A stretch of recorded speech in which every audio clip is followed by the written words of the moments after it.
Master Jet, about po sa clothing allowance. Pag wala pa po 6 months, wala po ba chance makareceive kahit percentage lang?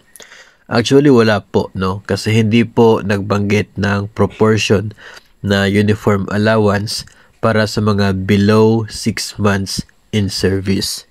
Pero, ang good news po niyan, kasi the moment na umabot ka na ng 6 months sa serbisyo mo, you are already eligible.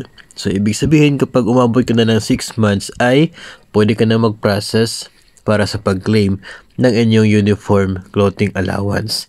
So, ang mangyayari po niyan kung na-hire ka ng February, pagdating po ng April, 2 months ka pa lamang. So, hindi ka pa eligible. Wala ka makukuha na proportion pa lang.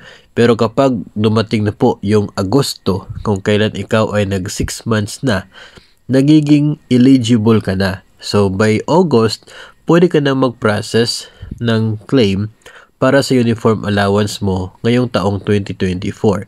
Ito po ay para sa mga civilian personnel.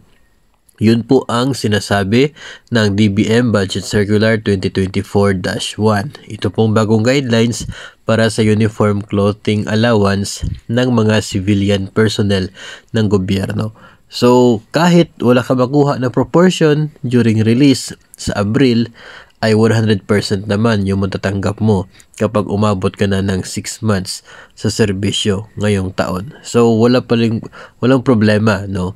All good pa rin kapag ganun po yung mangyayari.